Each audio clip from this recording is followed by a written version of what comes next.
Amém. Eu queria falar um pouquinho sobre uma experiência que fala ali no livro de Atos. E no livro de Atos nós vemos a primeira vez que a mensagem do Evangelho é pregada. A primeira pregação que nós encontramos na história do Evangelho, capítulo 2 do livro de Atos. É interessante ali como se narra, né? Pedro que faz a pregação, Pedro prega e mais de 3.000 pessoas se convertem no dia de Pentecostes. Os discípulos ficam cheios do Espírito Santo. É uma passagem muito importante para você conhecer. Todo o capítulo 2 do livro de Atos, não dá para nós lermos todo o capítulo aqui nesta manhã, mas fala da experiência do derramamento do Espírito Santo. A Bíblia narra que os discípulos estavam reunidos num lugar, orando, buscando a Deus, aguardando uma manifestação da promessa. Eles nem sabiam exatamente o que era, mas sabiam que vinha algo. E a Bíblia diz que em determinado momento veio como que um vento muito forte, e as pessoas viam línguas de fogo na cabeça de cada discípulo, como línguas de fogo, diz a Bíblia, derramando sobre a vida de cada um foi cheio do Espírito Santo. As pessoas começaram a orar em línguas estranhas, que nem eles mesmos entendiam, e saíram assim, em estado de êxtase para fora, foram para o lugar, e as pessoas que estavam passando viram aquilo, e vieram e queriam saber o que é que estava acontecendo. Criou-se um tumulto, porque eles oravam em línguas estranhas. Tinham pessoas ali de várias nacionalidades naquele lugar, porque era a festa dos judeus, festa de Pentecostes.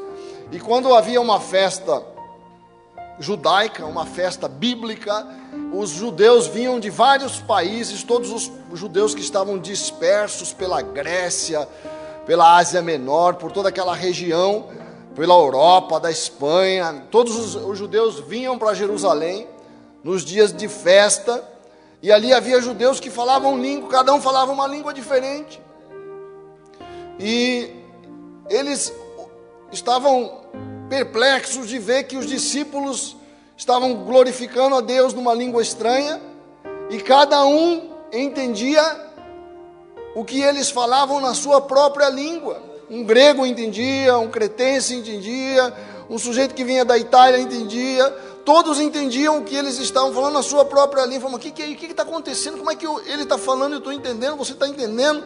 Nós falamos línguas diferentes, cada um está entendendo o que está acontecendo aqui.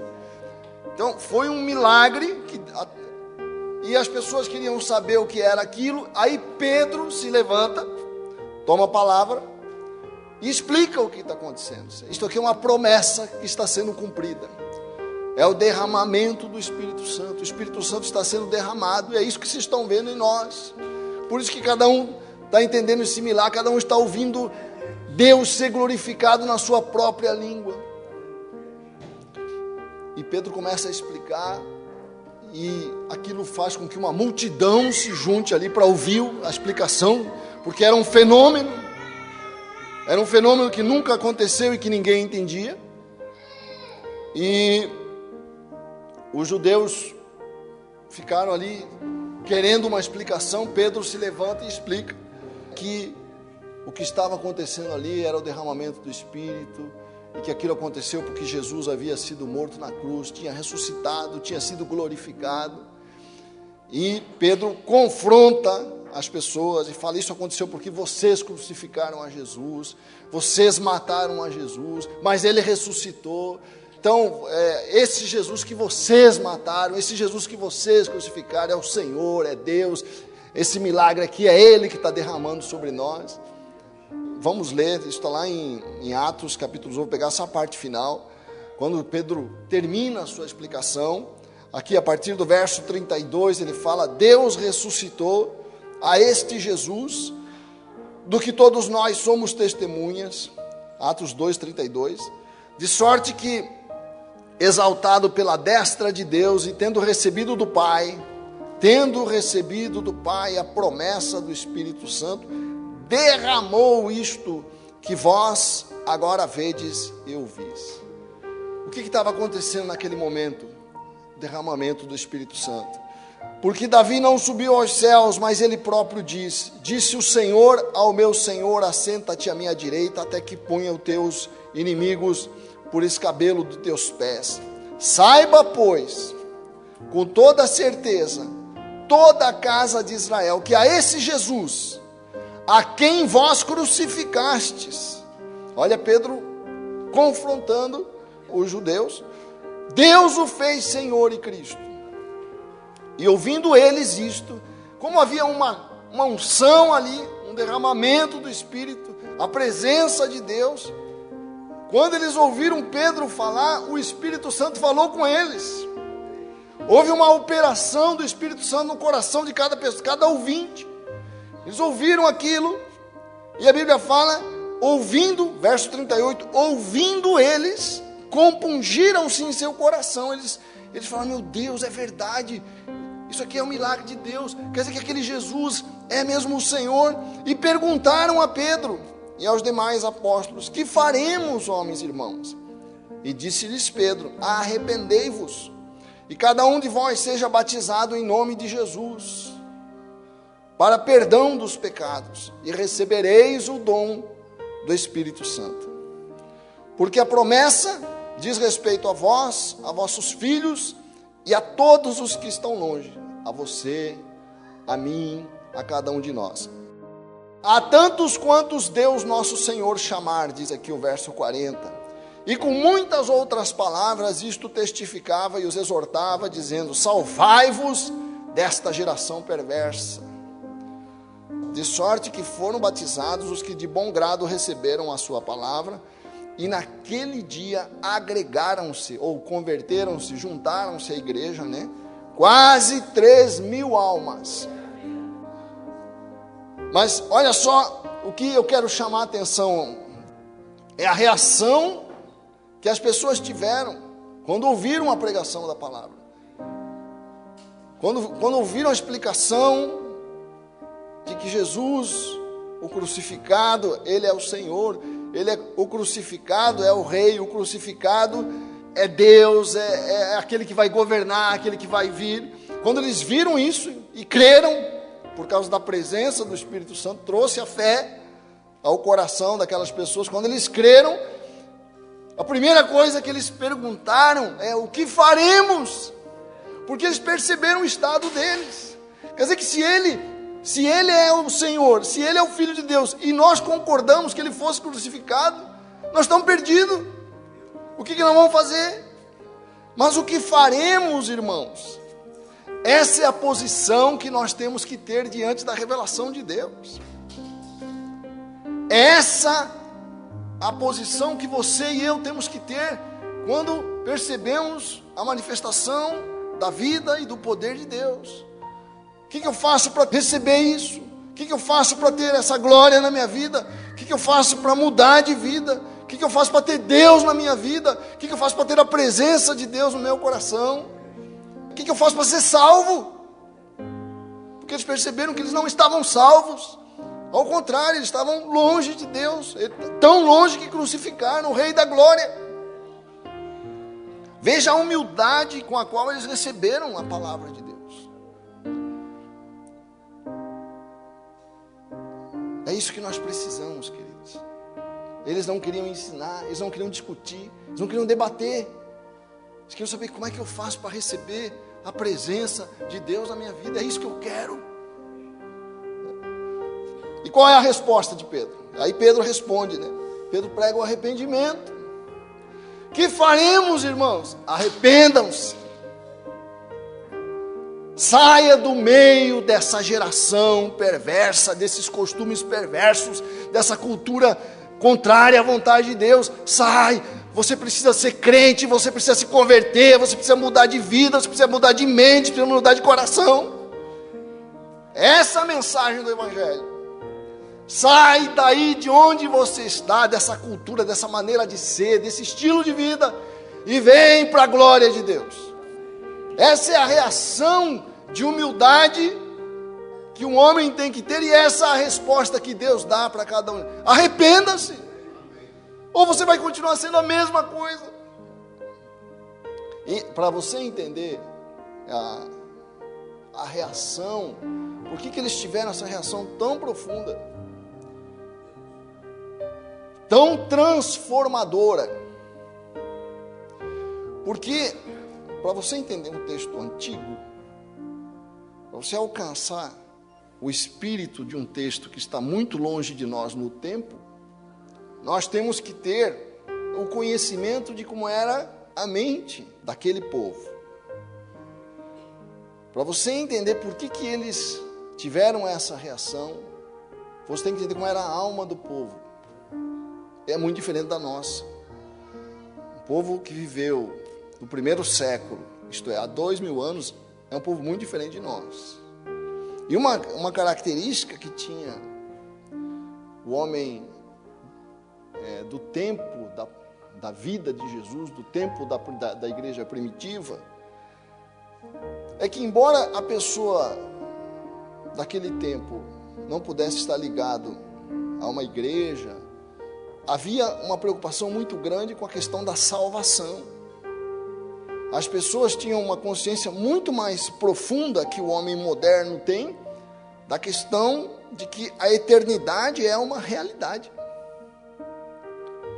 E que a coisa mais importante para um homem daquele tempo, mais importante que a sua rotina diária, era o destino da sua alma. Havia naquele tempo um sentido de que a salvação é algo importante, porque o inferno é uma realidade, e não é uma realidade nesta vida, mas é uma realidade na eternidade. E as pessoas tinham uma preocupação muito grande de ser livre disso. Nós não temos muito isso, porque nós estamos como que presos na armadilha do nosso tempo, que não dá importância para a eternidade, porque nós conseguimos criar um senso de conforto no nosso tempo tão grande, que para nós a eternidade é aqui. Embora nós saibamos que vamos morrer um dia, nós funcionamos como se não fôssemos morrer nunca. Essa é a característica do homem moderno. O homem moderno sabe que vai morrer, mas vive como se nunca fosse morrer. Vive como se a eternidade não fosse algo importante, e a salvação não é importante, o inferno não existe para o homem moderno. Esses dias eu, em Brasília, tive a oportunidade de sentar um dia, no final de semana, eu comecei a ler alguns textos, e fui ler uma pregação muito antiga, que trouxe um avivamento muito grande para os Estados Unidos. O nome dessa pregação é do Jonathan Edwards, que é um pregador americano que viveu no século XVIII. O nome dessa pregação é Pecadores nas Mãos de um Deus Irado. E ele fala muito dessa questão da salvação, de que o homem está caminhando para o inferno, que há o que separa o homem do inferno é nada, o homem está no vazio, é como se eu estivesse pisando entre mim e o inferno, não tem nada a não ser a mão de Deus, e a hora que Deus tira essa mão, eu caio no abismo. E essa pregação trouxe um impacto tão profundo nos Estados Unidos, que quando ele pregava, as pessoas se seguravam na cadeira para não cair. Tal a sensação que o Espírito Santo trouxe de que é uma realidade, que o inferno está embaixo de mim. Aí eu lendo aquela pregação, eu pensei assim, mas se isso aqui é pregado hoje, o cara perde a igreja inteira. Se o cara prega isso aqui hoje, desse jeito, do jeito que, se você vira a pregação, você fala, não é possível esse cara está falando isso aqui. Eu falo assim, esse cara prega hoje, vão demitir ele da igreja no dia seguinte. Porque ninguém quer mais ouvir isso, ninguém quer mais essa informação, ninguém quer mais ouvir, não se fala mais nisso. Mas Deus não mudou, querido. O que Jesus foi o que mais falou no inferno. Então nós temos que levar a sério as palavras de Jesus. Na Bíblia, ninguém mais falou no inferno do que a pessoa de Jesus. Então deve ser algo muito sério. E eu devo ter isso na minha frente para temer e andar nos caminhos do Senhor que trazem vida. Pedro traz essa mensagem e as pessoas entendem porque são diferentes de nós. Não, eu quero salvação, porque as pessoas falam, eu não quero que a minha vida corra esse risco. E a pregação do arrependimento, ela nos traz uma consciência que eu sou pecador. Essa pergunta de humildade, meu Deus, o que eu faço? É quem sabe que é pecador. A Bíblia fala lá em 2 Coríntios capítulo 5, verso 10, diz assim: porque todos, você, vai ter um dia, vai ter uma hora que eu vou ser chamado, meu nome vai ser chamado, meu nome está numa lista, eu vou ser chamado, porque todos devemos comparecer ante o tribunal de Cristo, para que cada um receba, segundo o que tiver feito por meio da sua vida, do corpo, da vida, ou bem ou mal. Essa é uma realidade, e é bom que eu me lembre disso, para eu ajustar a minha vida nos caminhos e nas ordenanças do meu Pai, que me ama.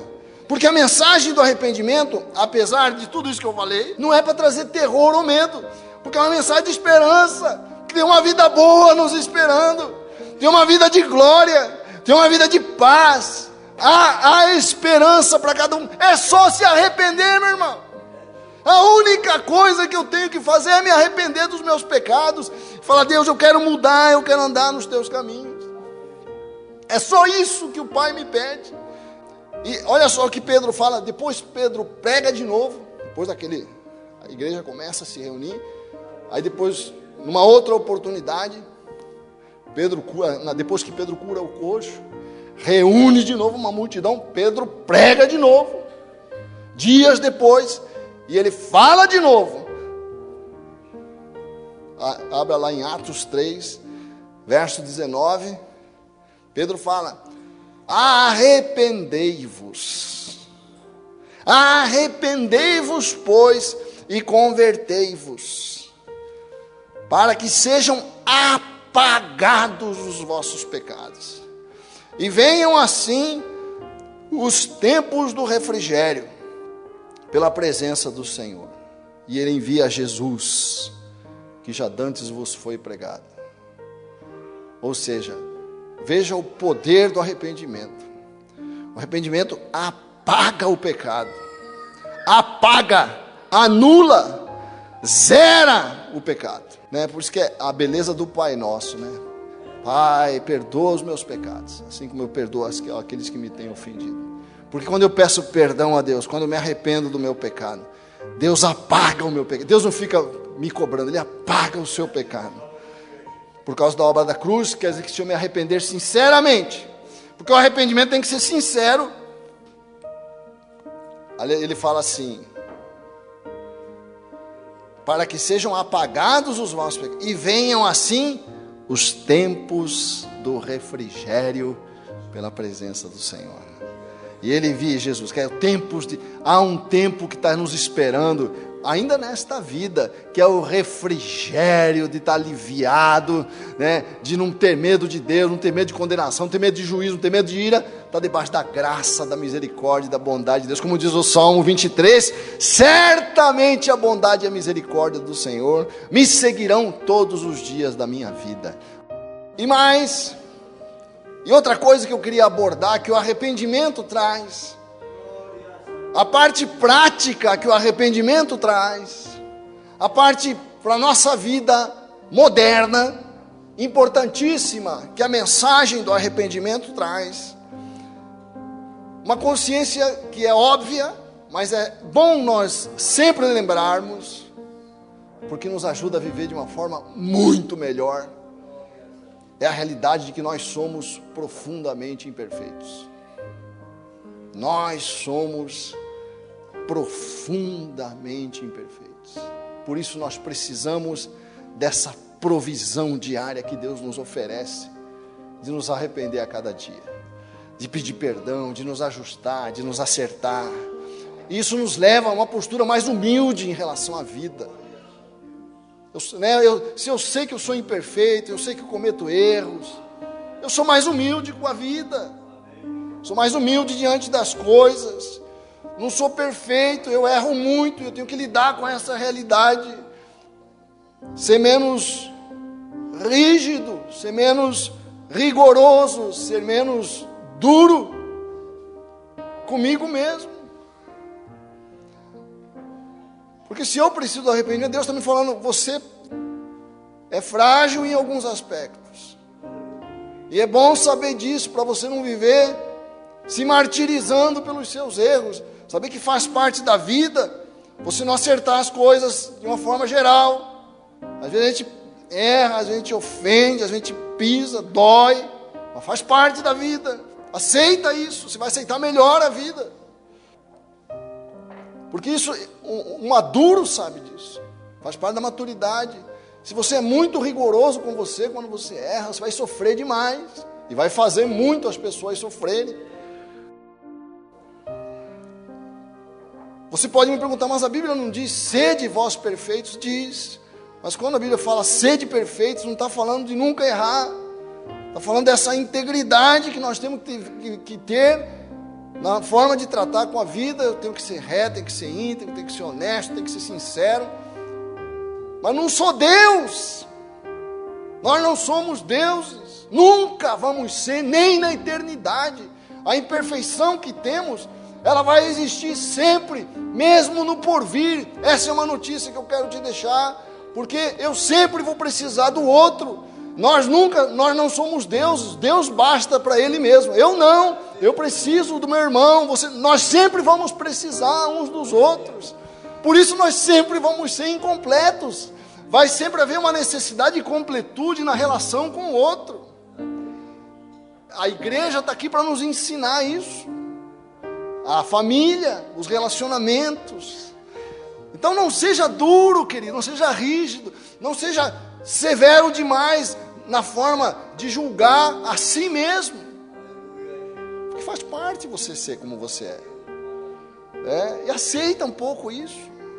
Não significa que você não vai mudar, mas aceita, antes de, aceita que você é do jeito que você é. Você comete erros. Não é isso que Deus condena. Deus condena a rebelião contra Deus, o orgulho, a arrogância. Não o fato de a gente ser imperfeito, que Ele fez a gente para precisar mesmo dEle, para precisar uns dos outros. Eu não sou perfeito, nunca vou ser, porque sem Deus eu não me completo nunca, e sem meu irmão também. Que coisa linda, né? E Deus nos ajuda na nossa imperfeição. Salmo 37, 23 fala assim: os passos de um homem bom são confirmados pelo Senhor. Quer dizer, eu erro, eu faço coisas que eu não devia fazer, mas eu tenho a humildade para ir percebendo, e mudando, e procurando. Tentativa e erro é o caminho do crescimento.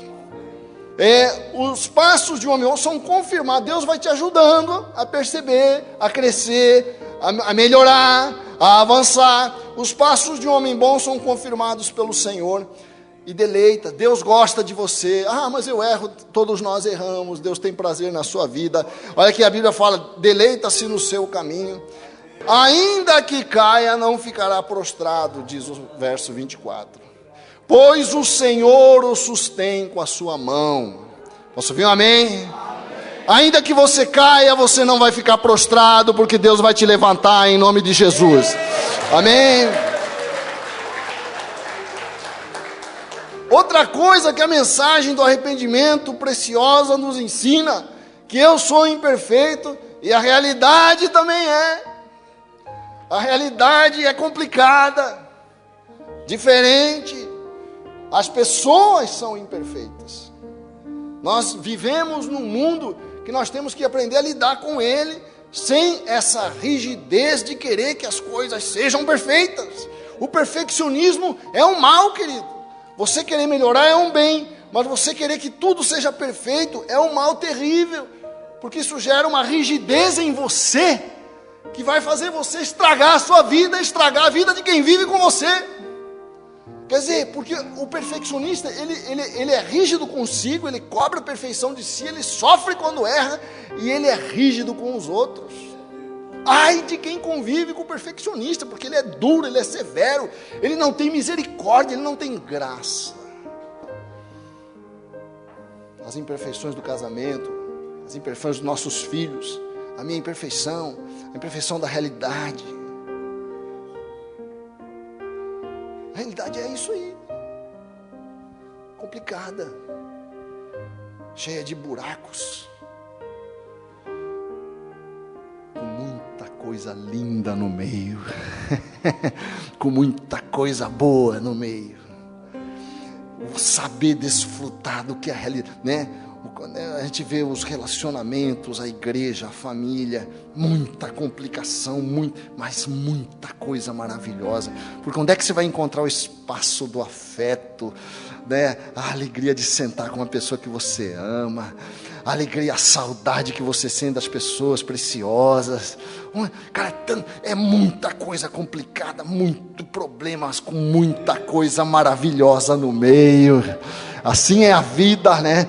Um pouco da rosa, um pouco do espinho, um pouco do amargo, um pouco do doce. Saber caminhar nisso aí que está a glória de viver, meu irmão. Essa é a alegria da vida. Isso que o arrependimento nos ensina. Que as pessoas falam, mas Deus pode existir tanto mal. Se Deus existe, porque existe tanta maldade no mundo. Eu já penso diferente.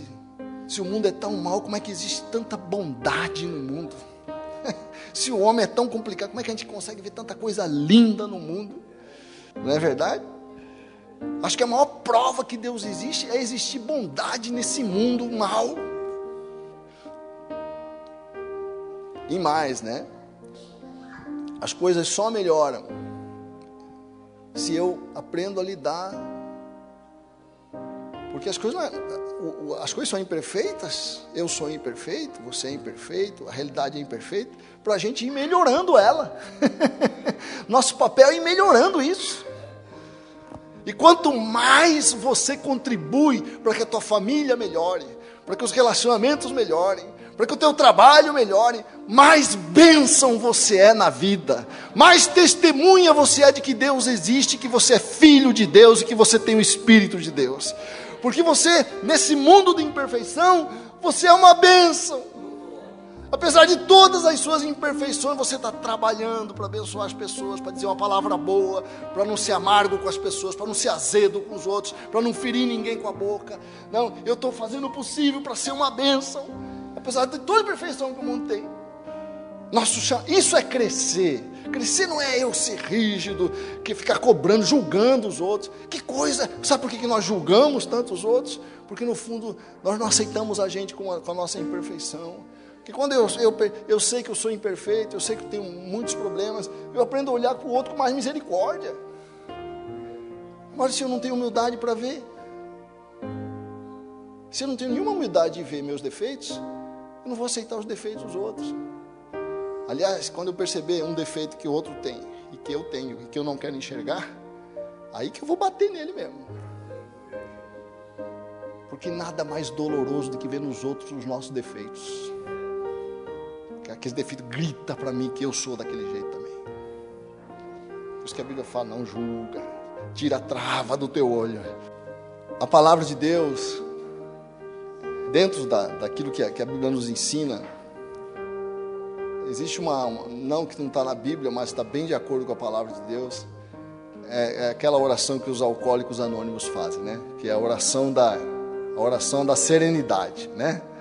Porque a oração da serenidade não foi inventada pelos alcoólicos anônimos. A oração da serenidade, eles adotaram aquela oração, porque é uma oração que foi... Você sabe que as coisas boas têm muitos pais, né?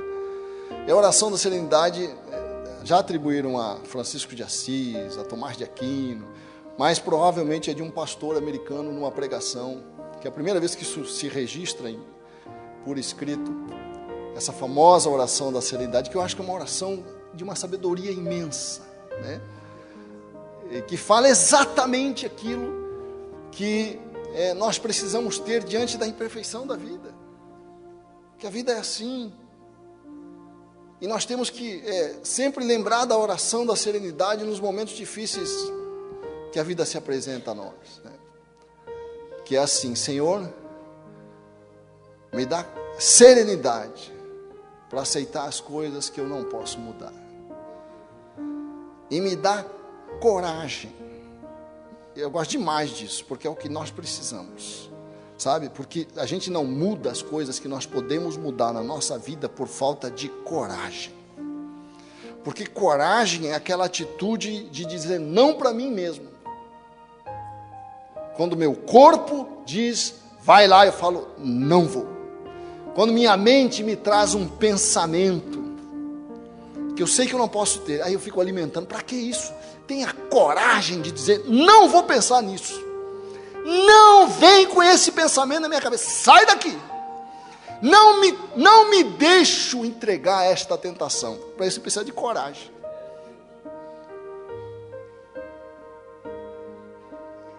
Não, sabe, essa coisa, eu não gosto de certas brincadeiras, não me agradam.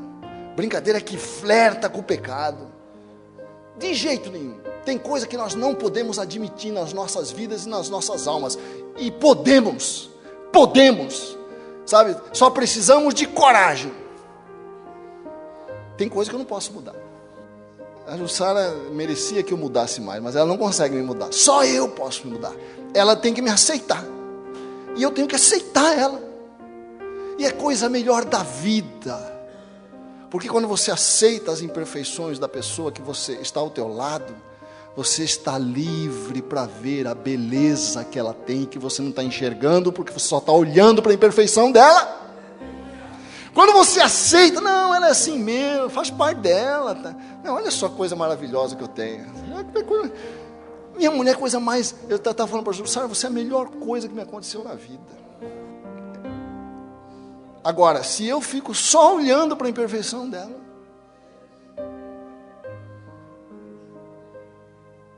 põe teus olhos na beleza da vida. Posso ouvir um amém?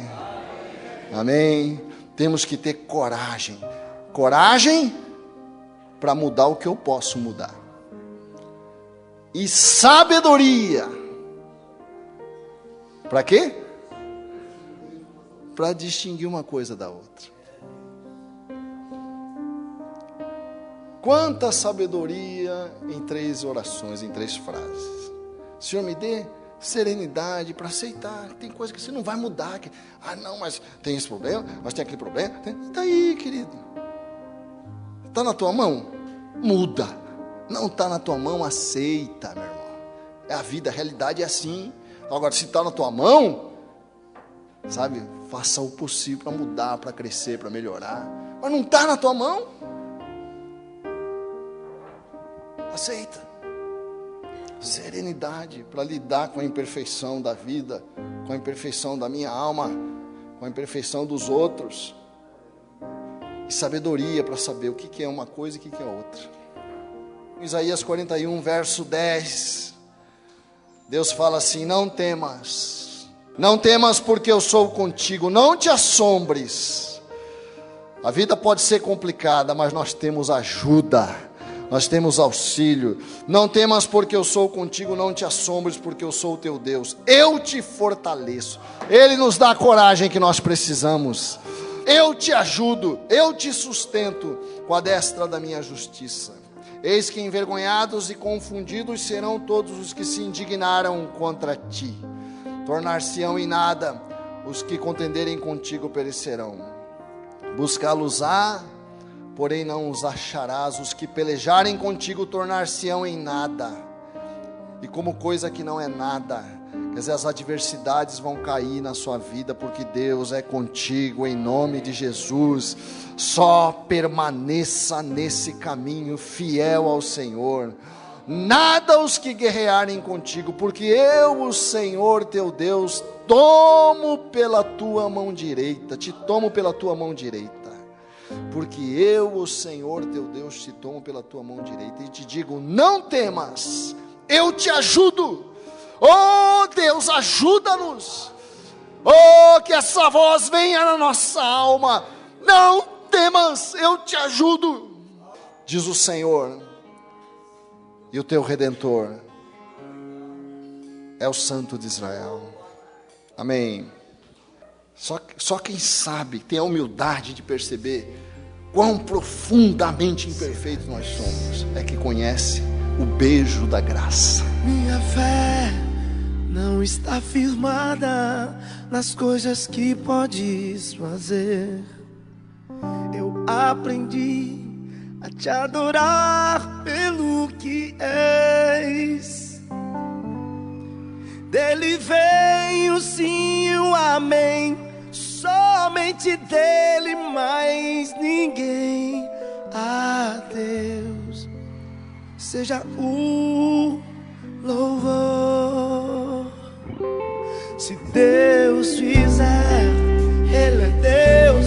Se não fizer, Ele é Deus. Se a porta abrir, Ele é Deus. Mas se fechar, continua sendo Deus. Se a doença vier,